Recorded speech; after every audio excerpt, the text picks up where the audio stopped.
Hi everyone. I'm going to start this talk by telling you a little bit about me, because I think knowing about me will help to explain both what I'm going to talk about today and how I'm going to talk about it. So my name is Dr. Balcom, and I'm an associate professor in the history department here at McMaster. My background is in U.S. history and in comparative women's history. And here at McMaster, I teach in two different places. I teach in the history department, and I also teach in women's studies. And I think that both that background and those two locations that I teach in are going to help to explain both what I've chosen to talk to you about today and how I'm going to talk about it. So my big topic today is the relationship between women's rights movements or feminist movements on the one hand and abolitionist movements and then civil rights movements on the other hand. To put that a little bit differently, we're going to talk about the relationship between movements for gender justice and movements for racial justice as they've played out in the United States.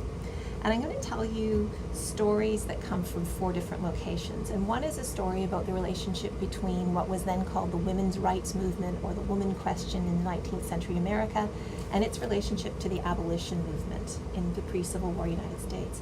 Then we're going to skip forward 100 years, and I'm going to make 3 points or tell 3 stories about the relationship between feminism and civil rights activism as it played out in the 1950s, 60s, and early 70s. So we're going to talk about black and white women and their role in the civil rights movement in the 1950s and 1960s. We're going to talk about how a specific group of young white women moved out of the civil rights movement through the student movement of the North and into what we recognize as the women's liberation movement.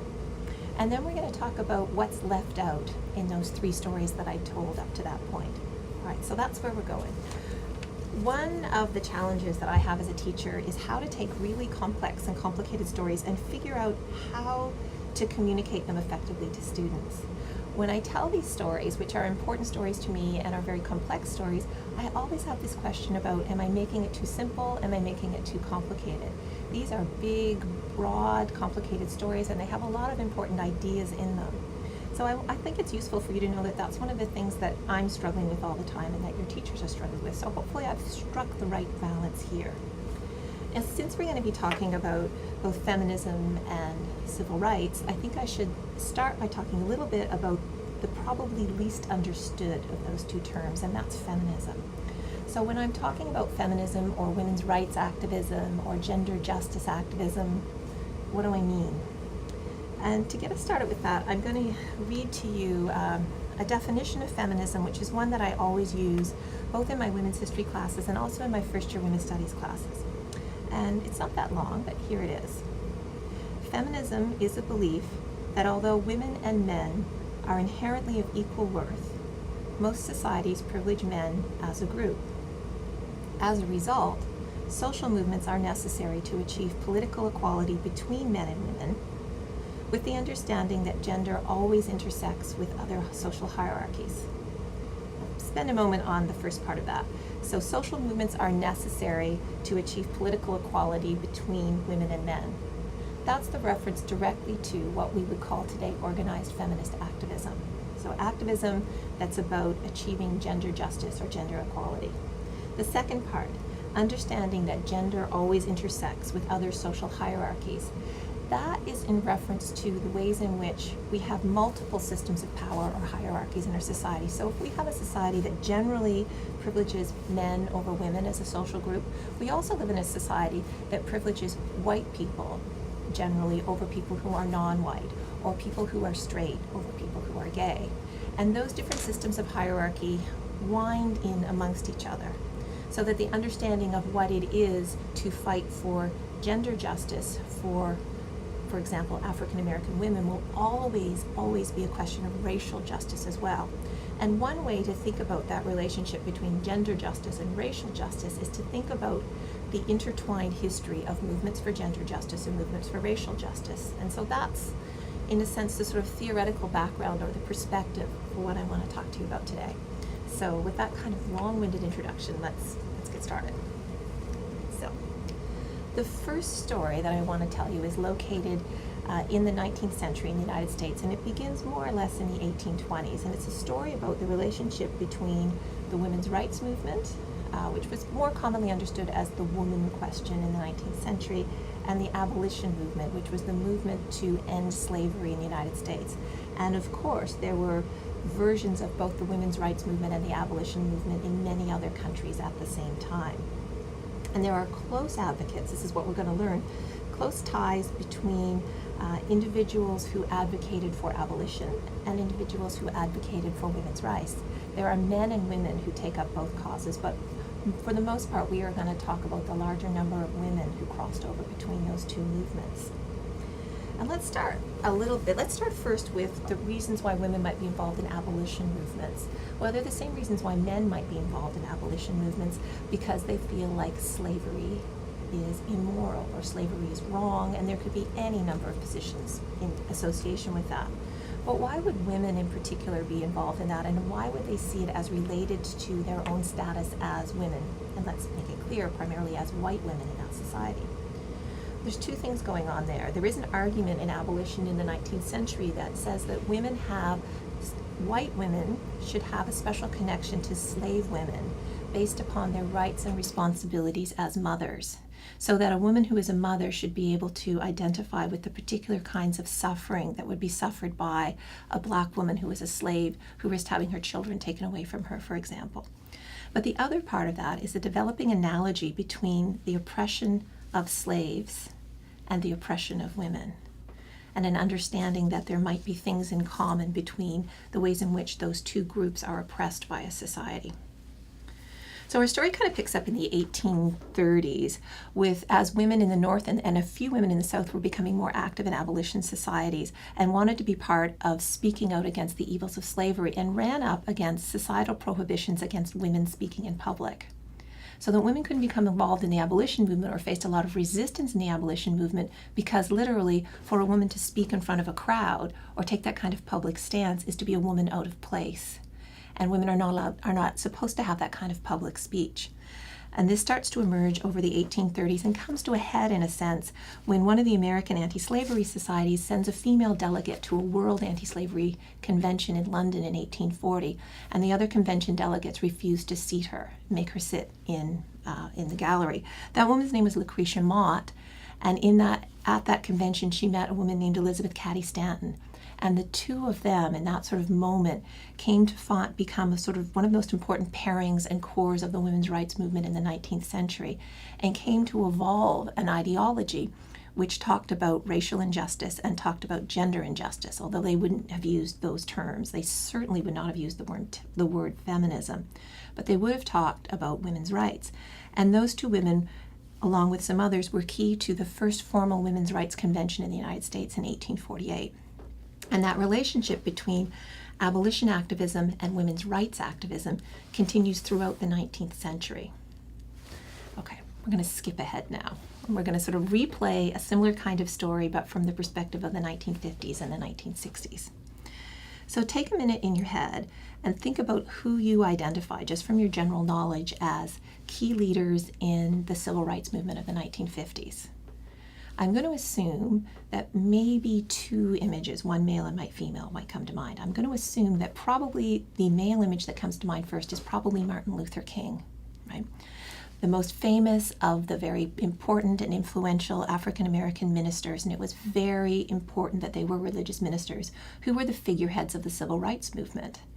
If you thought of a woman, it was probably Rosa Parks, the African-American woman who refused to give up her seat on a bus in Montgomery, on a bus, and started the Montgomery bus boycott in the mid-1950s.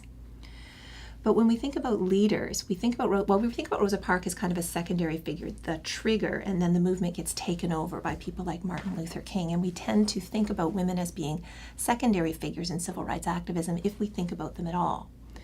In fact, as the historical scholarship has developed, it's become clear that women were absolutely integral. African-American women were absolutely integral at every stage and in every one of the major civil rights activisms. We could put it this way: women connected communities, and women were the core of the African-American church in the South. Communities and churches are the backbones of mass action.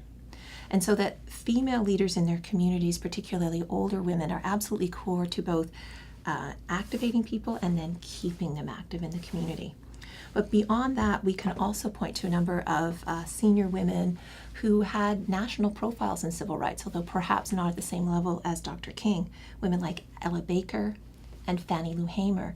And Ella Baker was herself quite vocal about the ways in which she perceived resistance to the role of women on the part of Dr. King and the other ministers. So that there was from early on a sense that women were being held back in some way. Although, in the heat of the moment and facing the violence, the degradation, the utter injustice of the racial order in the United States, those issues of racial justice and the racial struggle tended to take priority. So that at the time and then later, women who were involved in the civil rights movement knew that some of their contributions were undervalued and saw what was going on, but that was not the priority. That kind of analysis came out later, except for people like Ella Baker. Ella Baker was on it from the beginning. And one of the things that we see developing in historical literature is a critique of the ways in which sexism structured the civil rights movement in some ways. Okay. So I talked a little bit, I mentioned two names, Fannie Lou Hamer and Ella Baker, both of whom were older women at the time that the civil rights movement took off. But young women were also incredibly important to the civil rights movement. And if you know anything about the civil rights movement, you'll know something about the significance of people who were the age that you are now or even younger, of high school students and college students who were on the streets, who did the sit-ins, who were on the freedom rides, who were literally putting their bodies on the line in the civil rights movement. And there were a number of women who were incredibly important in those roles as well. Some that you may or may not have heard of include Diane Nash, who was critical to the freedom rides and the absolute violence that the freedom riders faced. She was one of the great forces of resistance. A lesser-known woman whose name was Ruby Doris Smith Robinson, who was one of the critical organizers of the Student Nonviolent Coordinating Committee, or SNCC, as it's more popularly known. Now, SNCC was the self-organized group of youth inside the civil rights movement, which had its own activism and its own projects and existed alongside, sometimes in cooperation with the groups led by the ministers, sometimes in a little bit of tension. Okay, I'm moving into story number 3 now. We're going to start talking about where white women come into this story. So there were always white women involved in the civil rights movement in the South. The civil rights movement from its beginning is primarily a movement of African Americans, but there are always white allies. Many of those white allies, including women, came into the Southern movement through Christian activism. In the case of women, through organizations like the YWCA, the Young Women's Christian Organization. Inside of SNCC, one of the most important of those early white female activists was a woman named Casey Hayden. So back to 1960 and the formation of SNCC, you do have a relatively small number of white women working in those organizations and working alongside and in alliance with the much larger number of African American activists who are part of that movement. Things changed a great deal in 1964 when SNCC adopted the Freedom Summer campaign. The idea of Freedom Summer was to bring large numbers of northern college students, mostly white, to the South to work in a big push on various civil rights activism projects. The idea was that you would get a lot of publicity and there would be a large mobilization of activism. And considerable numbers of white women came south with that group of college students. And they're mostly white college students, and they get two important things that summer. They're acting, of course, out of idealism and commitment to racial justice. And they get that sense of that you can be an activist and that you can do something, that you can change the world, ever more deeply entrenched. And they get experience in actually doing that kind of activism. And so that can be a really radicalizing experience. But they also get at the same time some real frustrations. One of the things that white women who came south began to complain about was that when they were in the Freedom House or when they were being involved in the work that was involved in the freedom movements, they were being relegated to very traditional kinds of jobs, what was called movement housewifery, for example. And I'm going to read you a short passage from a sociologist named Benita Roth talking about why women became frustrated in the civil rights movement and then in other forms of social justice movement when they got relegated to those kinds of roles. So, movement housewifery, cleaning up after meetings, cooking for meetings, attending to whatever domestic needs the social movement community had was part of what led women activists in left movements and civil rights to organize as feminists in the 1960s and 70s. In a matter analogous to the way that a working woman comes home to a second shift of domestic duties at home, women activists have been expected to be the ones making coffee for the sake of the revolution. And this began to grate and become quite frustrating. Black women who were already in these organizations didn't necessarily understand what the white women are complaining about. They had already been there and out in the trenches and were doing all kinds of active roles. And so there was a real division of understanding there. The other thing that became important in Freedom Summer was sex and sexual relationships between the northern students and the southern African American workers, mostly white northerners and mostly black southerners. One of the great taboos of Southern society is crossing the sexual border between white and black. And particularly the greatest taboo of all is the idea that white women would choose to have sexual relationships with black men. And this began to happen as part of Freedom Summer. It happened because young people who were hardworking and idealistic and engaged in a struggle together were thrown together night and day. And it happened because if a black activist had sex with a white woman, that was itself a radical political act. That was a crossing of all kinds of borders. It was a dangerous thing, too, if local communities found out about it. For white women, too, it was a way to demonstrate your political commitment, maybe to demonstrate some freedom that you hadn't had in your life before, to feel like your idealism and your sense of yourself as an attractive person were all bound up together. Could also be bound up, though, in various kinds of pressures. Were you a racist if you said no? Were women required to be available to black men? Black women started to feel like, oh, white women show up and suddenly we're not good enough. So very many tensions rose around that. So while Freedom Summer accomplished a lot of things, it also brought a lot of tension into the movement. By the end of the summer, there were a lot of discussions inside of SNCC about, have we got too big too fast? Has too much control gone from black people to white people? What do we want the future of this organization to be? How are we feeling about all the various tensions that happened? And so at the end of Freedom Summer, there were various meetings trying to figure out what's SNCC now? Where are we? And at one of those meetings, Casey Hayden, one of those women who'd been involved as a white woman in SNCC for a long time, together with another white activist, wrote a short position paper talking about the tensions around women in the movement and around some of the sexuality, and tried to raise the issue of the place of women in the civil rights movement.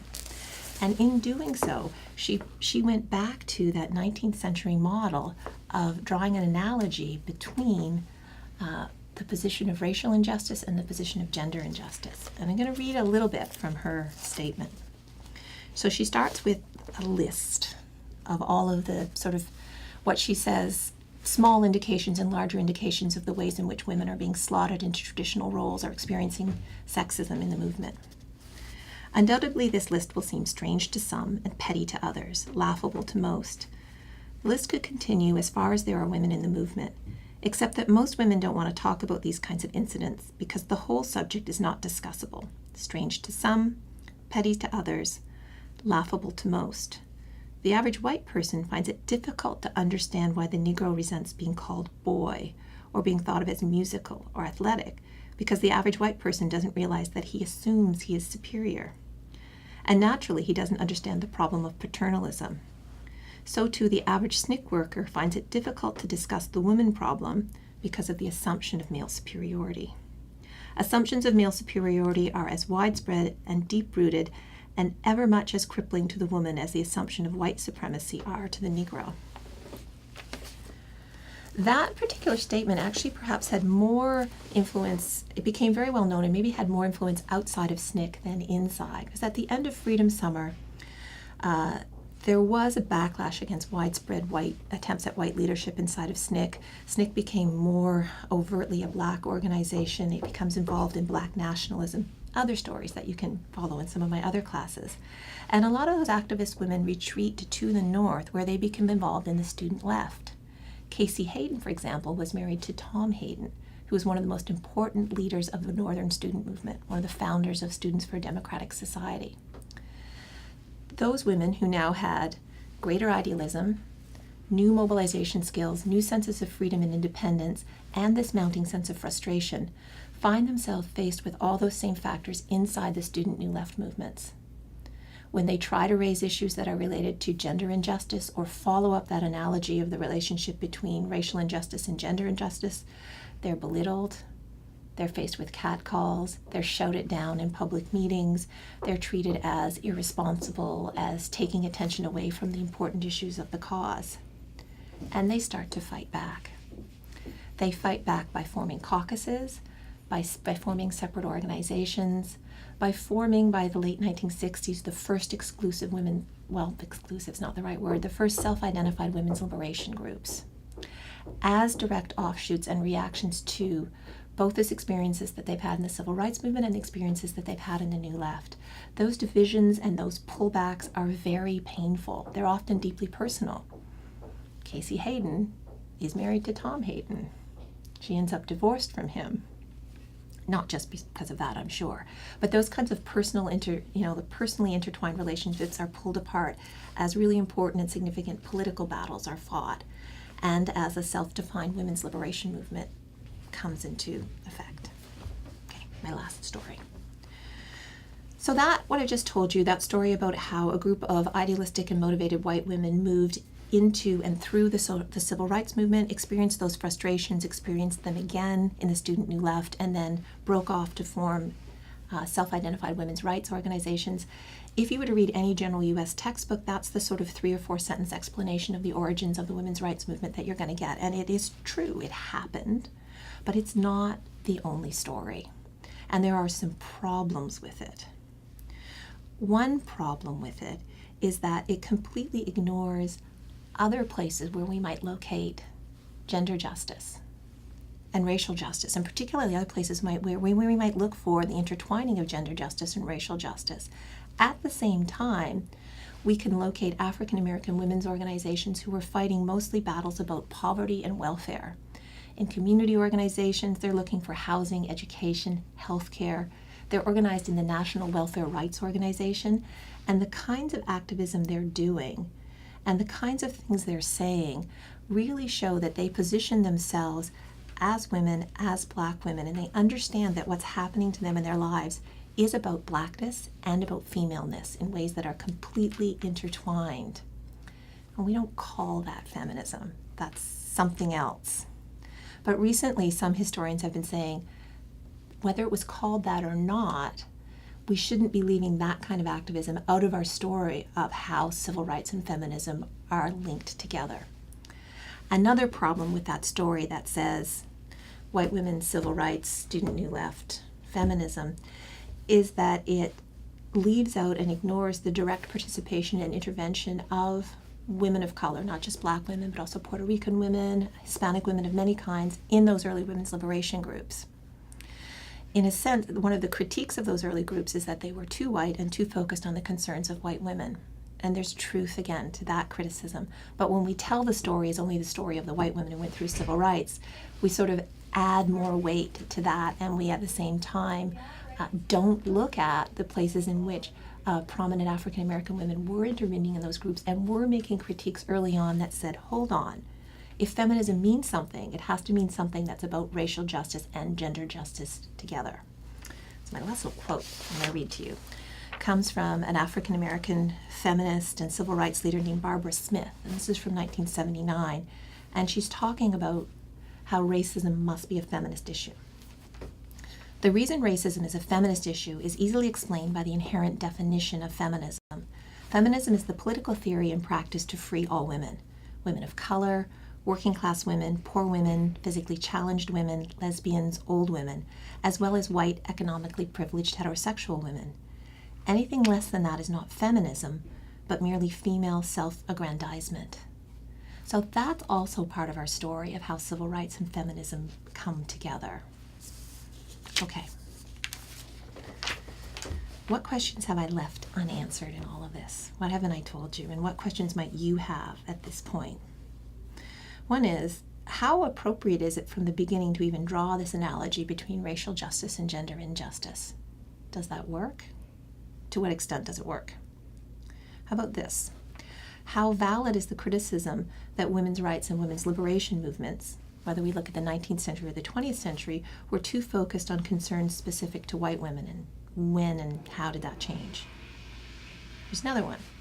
Does a movement or a cause, like African American women's anti-poverty or welfare rights work, need to be self-identified as feminist for it to count as part of the history of feminism.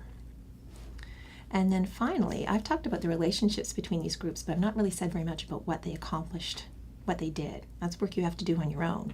So what were the achievements and accomplishments of feminist movements for gender and racial justice, whether we look in the 19th century or the 20th century? And that's what I have to say.